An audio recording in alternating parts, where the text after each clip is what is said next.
You know, but it lags, remember? So we're gonna wait. Let's, yeah. Well, at least, you know what, if people can hear us, I don't know how many women's groups that have told me recently that they've been Zoom bombed with crazy stuff happening.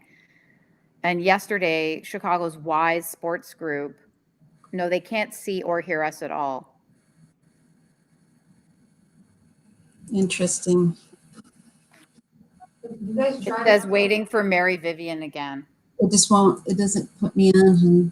Mom, did you try it out though before? Yeah, we tried it.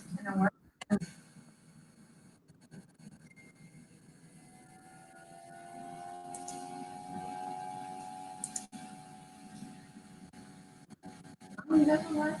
We're live. Okay, we're live. Click on something because my daughter's watching it.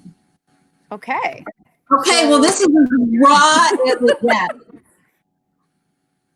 So again, I just want to welcome everyone. This is our first of our 3-part conversation series, coping with COVID-19 and that isolation and all the topics that come up. So this is a very unique time. And so I'm Mary Vivian Braunschneider. I know that's a mouthful, and I'm an executive coach and consultant with Bob Proctor. And I have with me the most incredible, beautiful, world-renowned Justine Fedak from BMO Harris, and now known as the corporate hippie. Hey, Justine, how are you? Hey, I'm good. I'm really glad for that beautiful introduction. I am still hearing from some people that there's no change on their end, that they can't see and hear us. So I don't know if we need to ask people to rejoin, because you're saying you do have somebody that is on and can see us. Is that right? I do have my daughter standing here and we're on her computer. Okay, so I'm going to tell people, maybe you could type that in for them, because they can see that as you as being the host, to type in for them to hang up and come back on. Okay. And then maybe we're in action. But you know what? This kind of thing, although it can be nerve-wracking, it sort of speaks to the environment we're in, right? Where things that should be easy have become overly complicated, and things that used to be, to us complicated, now we're saying, boy, that doesn't really matter anymore. So in some ways, this sort of anxiety of technology is demonstrative of what we're all feeling right now. And I absolutely love the fact that you and I had the opportunity, after knowing each other for 10 years, you moving out to LA, me staying in Chicago, for us to reconnect under these circumstances really has been a great gift. And it has reminded me, and a friend of mine talked about the difference between interaction and connection. And to me, I think that interaction we all have had a lot of. Connection is what now we realize matters. Absolutely. Absolutely. Now, we met, I know we talked about this in version 1, but over 12 years ago, I worked at Chicago Tribune. You were at BMO Harris, and then we just connected maybe a little over a month ago. We started having these conversations, real candid conversations about how we were coping during this time, and that led to us, now wanting to share some of the things that we've learned through coping skills that we've had in the past, and applying them to now, knowing that every circumstance has a different set of coping skills, but it is a strength that you build, just like working out. And I know we've talked about that as well. Mm-hmm. Yeah, I'm a big believer that coping skills are really a learned behavior, just like when you're training in a gym or when you're learning to cook and a few things hit the trash can. It's really practice. And the difficult part about coping is that we're all at different levels, and we can't expect one another to cope in the same way. So how I may approach something and cope is very different. And there's a level of tolerance that needs to happen for your family, for your friends, for your coworkers right now, who may have different tolerance levels for coping. In my case, I grew up with parents that were divorced, a mother that was a very difficult personality and was very difficult always toward me.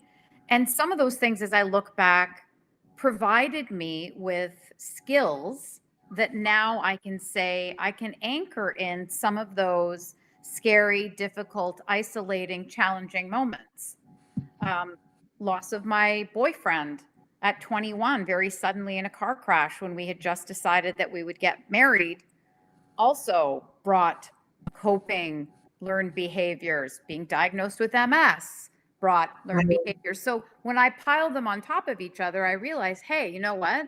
If I look back at those things, I've been very fortunate to have had some of these experiences that have built up my resilience so that living through the challenges today, I can call upon those. We all have those skill sets. We all need to look at our lives and say, wow, I survived this. I dealt with that. That really hurt me, but I continued on. I persevered. And that's what coping for me is. It's that perseverance, it's that building ongoing resilience. Right. Absolutely. You know, I was thinking, I'm talking with a lot of clients and thinking about these daily habits and how now is such a challenging time and that how important these daily habits are. So we have hundreds, millions of people that are in their homes right now and they're not used to it, right? They're feeling all these new feelings and they might be focused more, I'm guessing probably are, we all are, more on TV, the news, social media more than ever. And so it's really important to make sure that we're also tapping into all the well-beings along the lines of spirituality and financial well-being and mental and emotional, right? Tapping into how are you feeling now so that we are really conscious of whatever patterns we're in because whatever patterns we enforce every day, every week, now we're into this every month and we're finding ourselves really possibly feeling down and anxious. And so really decide what and take a view on what is creating these feelings and patterns that are showing up because where we pay attention to the energy goes. So what do you think about, really tapping in and having those daily habits? What's some of your things that you do, Justine, that help you kind of get your day off to a good start? Well, some of these things, I think what you've been really talking about is that self check-in, taking that moment to check in and ask yourself, how am I feeling today? And if that day beginning doesn't feel right for you, you may be missing a loved one you haven't seen. You may be mourning the loss of someone. Whatever those things are, those are your feelings and you need to validate them. However you're feeling in the moment, that's yours. And I know that there are many people that are suggesting now that you should be doing this and you should be improving that. And maybe you could be. But if you can't, you have to feel good about the fact that you know how you're feeling. So the first thing is that self check in and knowing that you're okay. Whatever that feeling is, that's your feeling, you're okay. For me, I start off every morning, I have my cup of coffee, and I do this no matter. So right now I'm doing it, and I did it before. I take in a bit of news first thing in the morning, but only enough to understand what's going on for the day. Be And when I informed, feel, right? yeah, be informed. And when I feel I've had enough, then I'm okay. I proceed with working out, reading something that I find inspirational. I have a number of different books that I read. I was recently reading a book. Ironically, I bought it 3 or 4 months ago, started reading it, called Resilience. How ironic. But those are some of the steps of things I do. I may have something I've written down that, needs to happen that week, some sort of administrative thing. I look after that, gives me a sense of accomplishment. So I do think it's important to maintain a certain level of your routine. I take supplements in the morning, and for some reason, after I take them, I feel better. I mean, maybe it's the placebo effect, but doing it every day gives me a sense that I'm investing and caring for myself. And I Right. think those are very important skill sets, again, practices we need to care for ourselves. So people talk about that self-care. That is very important. Absolutely. You talk about morning routines. Tapping into that gratitude is so essential. And people say, well, I'm grateful. But actually having a practice that you go through, I think is probably one of the most important things. So I know in the morning what I do is, I grab my coffee. That is a very important first step. But then I can sit and write a list of 10 things that I'm grateful for and really go through that. And it's not an intellectual exercise, it's a feeling exercise. So I say 10, it might be 5, it might be 20, but you are really thinking, and it can be small, it can be that cup of coffee you're grateful for. But really tapping into that emotion, because it's really important to, even if you do that in the morning. I know some people that set an alarm on their phone and do like gratitude moments throughout the day, and it only takes a minute, but you immediately feel better. And when you can do that, I think those are some coping skills that definitely will help people get through any moments that they may be feeling a little anxious. Well, and it's tough right now because we don't have as much stimulation from all the different things that, we enjoyed previously at our fingertips. So I talked to a friend this morning and said, "Oh, I bet you're looking forward to going and be able to work out at the gym." And he's a faithful, Do that. gym guy. And he said, "I don't know if I'm going back to the gym right away." Now, some Yeah. people will go back and some people won't go back. And again, I think we have to be grateful for the fact we have choices. And Yeah. right now, some people's choices are being made for them in difficult times, but how you proceed into your situation will help you to get out of the situation. And that's certainly something that, there was a point in time where I was bedridden because my legs really didn't work at all. And I had zero opportunity to get them moving, no matter how hard I tried, no matter what I thought, no matter how positive I was. I couldn't feel my legs. And that became a really good couple of month education period for me to learn how to stay inside my own head Right. and be comfortable there. Yeah. I think it's such a personal thing, right? Like, what are you feeling? Because people have different things going on in their life at different times. And I just think those check-ins and locking into habits that are making you feel good much better. And I will like to say, people are saying they can hear us now, so that's good.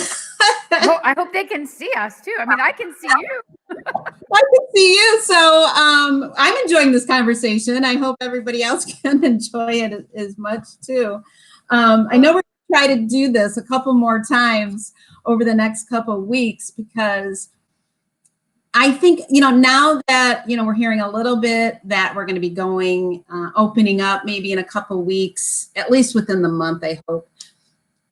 Things are going to change, right? Re-entry, the world that we knew is not going to be the same.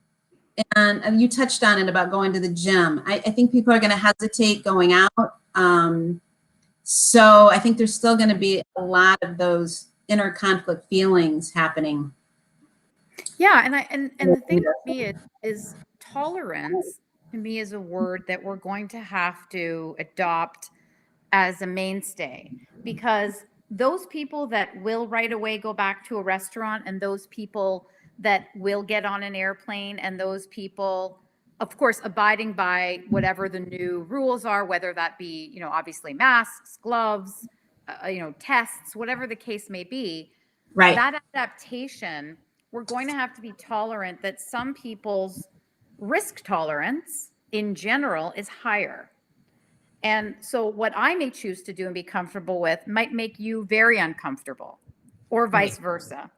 Right. And that tolerance will also help us to cope in the new environment, because we can't expect everybody to be doing the exact same things. Now, I know New York just announced that they're not going to lift anything till May 15th. But every state's also going to have, different stay-at-home orders, different levels of things. And again, we're going to have to be tolerant of one Yep. another through that time. It's for me right now, it's been a while, right? This has been, and I think we should all congratulate ourselves, because this has been a difficult length of time with an uncertainty. But I bet there are many people listening to us and watching us right now that have lived with very significant uncertainty, with health diagnoses, with Yep. issues with family members, with Relationships. relationship insecurity, right? And when you start to take all the things you've already lived with, those are things that can give you strength, because you suddenly realize how resilient you are. And I think that self check in right now for anyone that's on with us right now while we're live, Yeah. take a moment and think about the things that you have lived through, that you have achieved, that you maybe really thought, this is going to bring me down. Right. And I always say that, I go down, and I go down hard and fast. And I stay down for a solid 5 minutes hard. But then I rise out of the ashes like a phoenix, because I don't want to be down for that long. Right. So during this time, I asked my teenage daughter, how are you coping with this? And she said, to me, it's a simulation. That's how I'm looking at it. This is just a simulation. Right. And I thought that was kind of cool, because she's not allowing it to really seep in. And I think maybe that at her age, she's able to see that, hey, you know what? Things will adjust. And maybe the younger generation's already been a little bit more adapted to a virtual reality, Sure. right? Where some of us, this is like, wow, like even this technology gave us a run for our money. And I'm hoping We it's don't use it. Yeah. Right. Right. So there will be skill sets we will learn that will help us to connect to one another maybe more often and more sincerely. And I know that you and I were talking about, I wrote a little piece that I posted, how are you? Yeah. And the interesting thing is, when people ask you right now, how are you? They really want to know the answer. They Yeah. both want to know, are you healthy? Are you coping okay? Yeah. And people sign off with stay safe, stay strong. And you know what? That's a wonderful thing, because we should all feel safe and we should all feel strong all the time. I'm even going to throw out there and maybe challenge everyone, and myself included, to reach out to a couple people, maybe a new person a day, not new person that you know, but maybe someone that you haven't talked to in a while, and just say, I was thinking about you, or, say hi, and just reach out, because I think people would really love that right now. And people are like, to your point, how you doing? I'm great. I'm fine. Are you really? And how can we help each other? Well, and I think random acts of kindness often, if I'm performing a lot of sort of random acts of kindness, I'm doing them just as much for myself, in the sense that it makes me feel purposeful if I Sure. can help others and be of service to Yep. others. And I think many of us feel that way. And this is a time where you can reframe this and pivot this by taking some sort of action. And that action may be inaction. So for some people, slowing down and just being in the moment, whatever that moment is. And I'm not saying force yourself to be happy. I'm saying be in the moment, however that moment needs to be for you, and feel that moment. Right. But remember how you felt, why you're feeling that way. And maybe to your point, Mary, sharing how you feel. I'm not a good sharer of how I feel. I'm a very stoic, hey, I'm fine. I'm too. So I'm too. Yeah. that's something that I work on all the time is how am I really feeling? Yeah. And this is a wonderful opportunity for people to reach out, as you said, to family or friends they haven't talked to in a while Yeah. and share something going on for them, find out how they are. And that's a Yeah. way to help yourself too.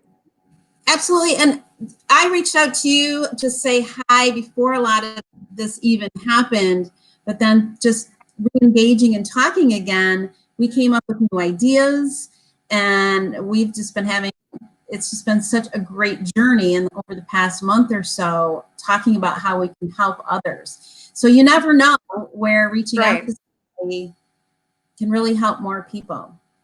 Yeah, and I mean that's actually a really good point that our talking to one another wasn't to set up a live podcast. It was just to talk to each other and catch up and find out how our kids were and what our lives were like and what was going on. Yeah. And that has been very rewarding for me to see you again and to share a lot of laughs and talk about a lot of different things. And that may be the hidden wonderful thing that this is creating. I mean, many people have not been able to do important things during this time. And, Right. I know one of the people that's watching and listening, a friend of mine, he was supposed to get married and they had to obviously postpone their wedding. And when I start thinking about the many different circumstances people are in, Right. and how they're handling themselves, it gives me renewed strength because that's a very difficult thing when you're looking forward to and anticipating wonderful celebrations, weddings, baptisms, Passover, Easter, all kind of birthdays, how many drive-by birthdays are going on, things Yeah. that people really are missing. Yeah. But the amazing human spirit finds a way to continue to celebrate. Right. And I suppose to me that, when we sort of talked about the gratitude, the power of being connected, and what can happen during this isolation period, can it be a reset? Yeah. For me, it's that sense of what am I going to celebrate about this time? And years from now, what will I remember about this time most? And I think that is really critical, is finding a way to pivot into a few things that are yours and yours alone about this time. And keep those for yourself. Yeah, absolutely. Absolutely. So I think this is a good place to wrap this up. I know we're going to be doing this hopefully a little more seamless over the next couple of weeks and talk about a couple of other topics that we'll be posting. A lot to do with shifting mindset, and then as we see ourselves coming out of this in a new way, how do we stay focused and really look forward to what's new on the new path ahead of us? So, Well, I have to say thank you so much for inviting me to join you. And I always talk about be in love with your life every single minute. So I have to share that as we end. And I know you and I talked about how many times we've had friends say, oh my gosh, I just wish the world would stop. I mean, I just wish I could catch my breath. Well, now you can. Whether that's you right. want to or not, you have that. So we'll end by saying, breathe. All right. We'll see everybody next week.